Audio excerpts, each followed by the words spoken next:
Bonjour à tous, bienvenue dans l'atelier Blachère Illumination. Je m'appelle Mandarine Verrier, je suis styliste et décoratrice. Je monte des scénographies de Noël et nous sommes ici aujourd'hui pour découvrir ensemble des astuces, des techniques, des conseils que j'utilise au quotidien dans mon travail pour sublimer vos ambiances de Noël. Cette fois-ci, j'ai choisi de faire un thème Noël en blanc. Donc vous aurez besoin des éléments pour monter une table, une nappe, des assiettes dans les tons que vous aurez choisis. Ça doit être aligné sur la décoration. Je choisirai un centre de table naturel ou artificiel en sapin ou bien eucalyptus, olivier, vous pouvez même mélanger.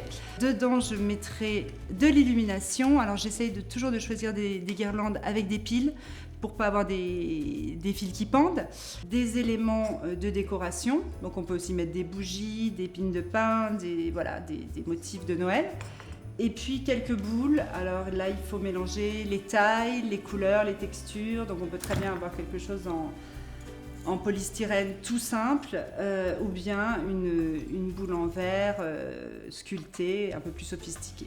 Les éléments choisis, on va passer au montage de la table. C'est parti, on y va. Donc je viens de placer ma nappe, j'ai choisi une nappe en lin. C'est une matière que j'aime beaucoup parce qu'elle est moins rigide. Moi j'utilise toujours des guirlandes parce que je trouve que c'est très facile. C'est-à-dire qu'on la dispose au milieu, on n'a rien à faire, ça s'achète dans le commerce, il y a tous les styles et ça marche à chaque fois. Pour la personnaliser, pour faire quelque chose d'un peu plus fourni, ce que je fais, c'est que je rajoute des branchages, je rajoute des pines de pin, je rajoute des éléments pour faire plus fête, pour ajouter par exemple des branchages avec un différent. L'important, c'est que la couleur soit toujours la même. C'est givré aussi avec des petites boules blanches.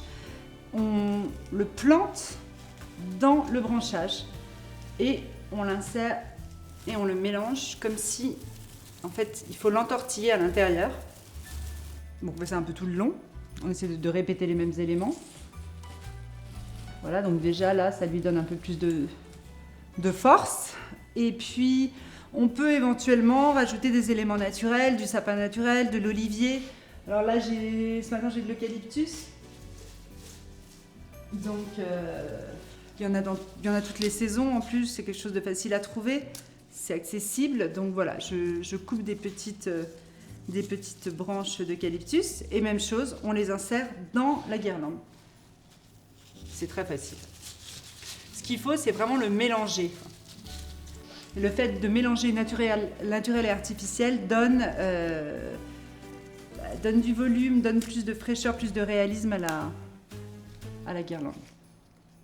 Et moi, j'aime bien rajouter en plus quelques pines de pin, par exemple celle-là qui est givrée, que j'ai acheté toutes faites, ou alors on peut très bien les peindre. Je les ai peintes en blanc. Voilà, les deux fonctionnent. Et les deux sont jolis. On vient de terminer la première étape et maintenant on va venir illuminer avec des guirlandes le centre de table. En fait, c'est ça qui donne le côté magique, c'est-à-dire que toutes les décos fonctionnent 10 fois plus quand vous mettez de la lumière dedans.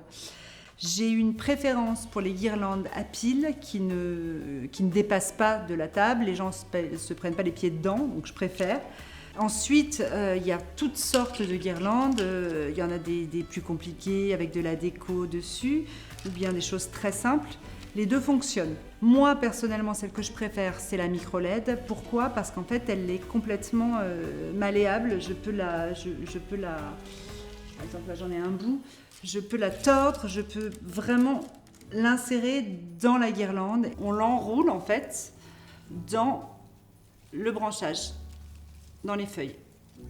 Et puis, il faut vraiment qu'elle soit vraiment bien mise à l'intérieur. Il ne faut vraiment pas qu'elle dépasse sur le dessus. Il faut qu'elle se mélange complètement avec la guirlande. Et comme ça, je couvre toute la surface, donc un peu plus en bas, sur le dessus, mais toujours bien mélangé. On l'entortille dans les branches de sapin. J'ai placé ma guirlande tout au long, avec le même système en vague, et je l'ai incorporée dans le centre de table. Alors pour lui donner des petits éléments un peu plus amusants, j'aime bien rajouter par exemple des bougies. Donc voilà, on peut en mettre une là. Alors, j'aime bien celle-là parce qu'elles sont en forme de tronc. Une autre par là par exemple. Donc pareil, je la raccroche, je la pose mais je l'accroche à mon centre en fait. Comme si c'était une seule unité. On peut aussi rajouter des boules. Alors, moi j'ai celles-là que j'aime bien parce qu'elles sont légères en polystyrène. Donc c'est facile à placer, on les pose. Pas besoin de les accrocher ni quoi que ce soit, elles se posent toutes seules. On peut aussi mettre du blanc lisse qui renvoie la lumière. Voilà. Donc pour avoir un côté un peu plus festif, je vais rajouter une petite touche personnelle, c'est-à-dire des étoiles en céramique, au centre et sur les côtés. Elle s'allume. Et pour finir, petite touche personnelle, une petite étoile en bioprint qui s'allume. Voilà, que je vais placer. Je vais la placer là, en fait, au milieu, au centre, et mettre celle-là là. Notre centre de table est terminé, et voilà, avec la lumière, c'est magique.